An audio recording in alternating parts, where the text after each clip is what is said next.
मेरे सामने शक्ति स्वरूपा एक बेटी शक्ति का रूप धारण करके मुझे आशीर्वाद देने आई है। उधर भी एक बेटी देखिए शक्ति स्वरूपा बन के मुझे आशीर्वाद देने आई है। और इधर देखिए इतनी माताएं बहनें शक्ति स्वरूपा आज मोदी को आशीर्वाद दे रही है। मुंबई के शिवाजी मैदान में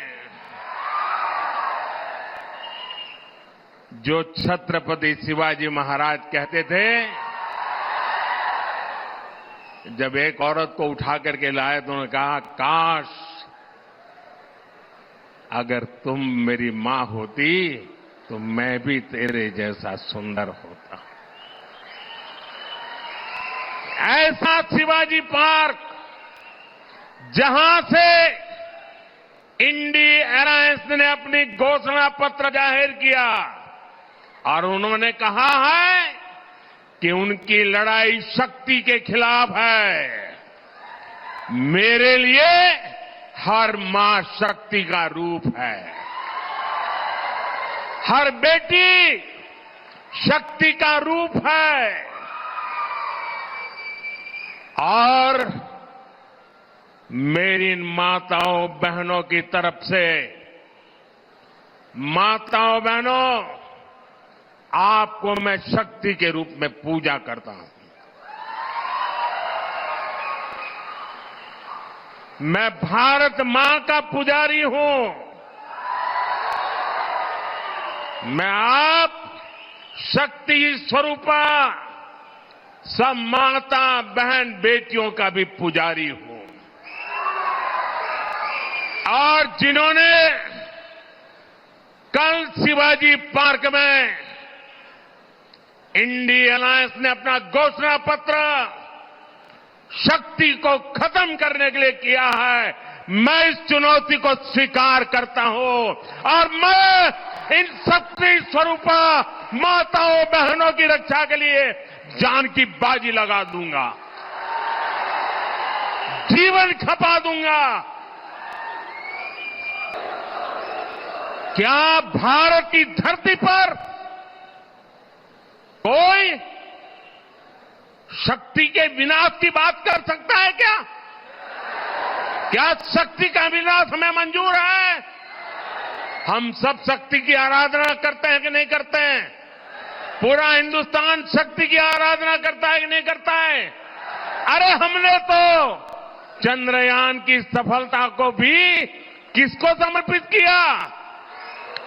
चंद्रयान की सफलता को भी, जहां चंद्रयान ने लैंड किया, हमने उस सफलता को भी शिव शक्ति नाम देकर के शिव शक्ति को समर्पित किया है। और ये लोग शक्ति के विनाश का बिगुल फूंक रहे हैं। माताएं बहनें, शक्ति स्वरूपा आप है। क्या ऐसे लोगों को शक्ति का विनाश करने के मौका देंगे क्या? मौका देंगे क्या? शक्ति का विनाश करने वालों का विनाश होना चाहिए कि नहीं होना चाहिए? शक्ति स्वरूपा माताओं की रक्षा होनी चाहिए कि नहीं होनी चाहिए? शक्ति के संस्कार की रक्षा होनी चाहिए कि नहीं होनी चाहिए? और इसलिए भाइयों बहनों, इंडी अलायंस ने कल अपनी घोषणा जाहिर कर दी है। घोषणा पत्र उनका जाहिर हो गया है और इसलिए लड़ाई एक तरफ शक्ति के विनाश के लोग करने वाले लोग हैं, दूसरी तरफ शक्ति की पूजा करने वाले लोग हैं। मुकाबला 4 जून को हो जाएगा। कौन शक्ति का विनाश कर सकता है और कौन शक्ति के आशीर्वाद प्राप्त कर सकता है, इसका मुकाबला 4 जून को हो जाएगा।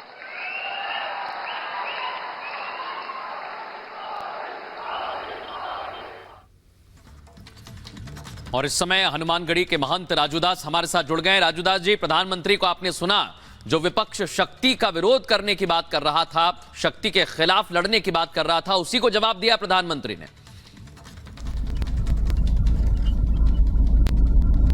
नहीं, देखिए, मैं तो आपको पहले साधुवाद देता हूँ।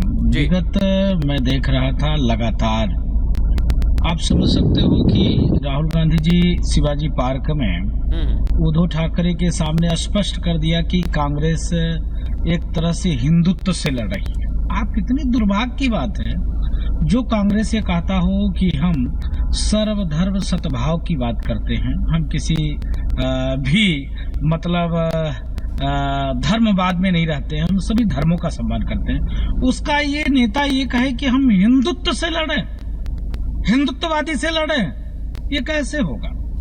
दूसरे तरफ मल्लिकार्जुन खड़गे यह कह देते हो कि हिंदुत्व मतलब मोदी, हिंदू मतलब बीजेपी, हिंदुत्व मतलब आरएसएस। तो ये दोहरा चरित्र। और उधर देख लीजिए उनके सहयोगी में उदयनिधि, सनातन मतलब कोरोना है, डेंगू है, मलेरिया, टाइफाइड, क्या क्या कह देना। तो दुर्भाग्य की बात है, माननीय प्रधानमंत्री जी ने सही कहा है कि जिस प्रकार से कांग्रेसी नेताओं, कांग्रेसी ये जो गठबंधन है, इससे जुड़े हुए जो लोग हैं, इनकी मानसिकता इतनी गंदी है, इतनी गलत है, जिसका जवाब नहीं। तो दुर्भाग्य की बात है और हम इस चीज का इस भाव का विरोध और निंदा करते हैं। जी, महंत राजूदास जी, ये भी सवाल है कि अब चुनाव का ऐलान भी हो चुका है। अगर कोई ये कहता है कि इससे दूसरा समुदाय खुश होकर वोट देगा, मैं आपके पास लौटूंगी। इस बार चक्रपाणी महाराज भी हमारे साथ जुड़ गए हैं। चक्रपाणी महाराज जी, राहुल गांधी या पूरा INDI गठबंधन के जो लोग पहले भी बयान देते रहे हैं, अब ऐसे नाजुक मौके पर आपको नहीं लगता कि ये तो अपने ही पैर पर कुल्हाड़ी मारने जैसी बात है जो राहुल गांधी कह रहे हैं? ये बिल्कुल आपने ठीक कहा, यह जो है मूर्खता की पराकाष्ठा है। और दूसरी बात, जब ये शक्ति से लड़ने की बात कर रहे हैं तो ये ऐसा लग रहा है कि मां शक्ति से किसने लड़ा था? मां शक्ति से महिषासुर लड़ने का दुस्साहस किया और उस महिषासुर का मर्दन करने का काम मां दुर्गा ने किया, शक्ति ने किया, देवी ने किया। निश्चित रूप से इस 2024 के चुनाव में तो हमारे देवी देवताओं को चैलेंज करने की साहस कर रहा है, इसको हमारे शक्ति रूपी देश की जनता इन्हें सब सिखाएगी और इनका महिषासुर मर्दन करने का काम करेगी। पिछली तो महिषासुर मर्दन हुआ था, हथियारों से हुआ था, लेकिन अभी ये लोकतांत्रिक चुनाव है, जो लोकतंत्र की तरफ से तांत्रिक तरीके से इसमें बदला लिया जाता है। तो हर सनातन धर्म लेकर अपने संवैधानिक राइट का प्रयोग करते हुए इन्होंने जो हम देवी देवताओं चैलेंज करने का साथ कर रहे हैं, उन्हें पैसा मर्दन करने का करेगी, इनको जमीन चटाने का काम करेगी। निश्चित रूप से एक महिषासुर था, उसका श्रृंगार किया, एक मुल्कासुर था जिसको मां सीता ने चंडी रूप में श्रृंगार किया। तो निश्चित बिल्कुल, और ये रहा भी है, पहले भी हमने देखा इस तरह के बयान आते हैं। चक्रपाणी जी, महंत राजूदास जी, बहुत धन्यवाद आपका। कांग्रेस पार्टी और इंडिया अलायंस दुर्गा का अपमान कर रहा है, लेकिन इस अपमान को लेकर भारतीय जनता पार्टी ने निशाना साधा है। ये वही अलायंस है जो कभी सनातन का अपमान करता है और अब शक्ति का भी अपमान करने पर उतारू हो गया है। रिपोर्ट आपको दिखाते हैं।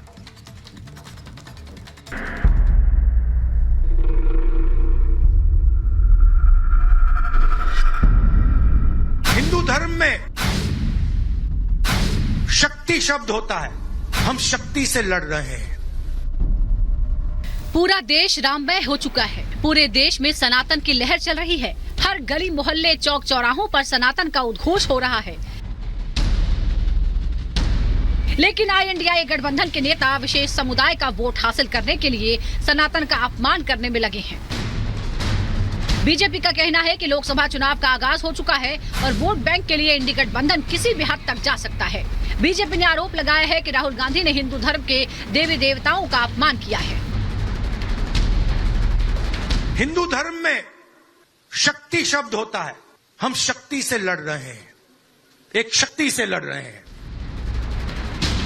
राहुल गांधी के बेतुके बयान पर बीजेपी नहीं, देश के साधु संत भी भड़क गए हैं। साधु संतों ने राहुल गांधी को शक्ति स्वरूपा दुर्गा का विरोधी बताया है। कांग्रेस पार्टी और उनके बयानों से, राहुल गांधी जी के बयानों से ये स्पष्ट हो जाता है कि वो जनता जनार्दन पर ना तो विश्वास रखते हैं और उनका अपमान करने के लिए किसी भी हद तक जा सकते हैं। वो हिंदू नहीं हैं, हिंदू विरोधी हैं, लड़ रहे हैं हिंदू से, तो हिंदू से लड़ते रहें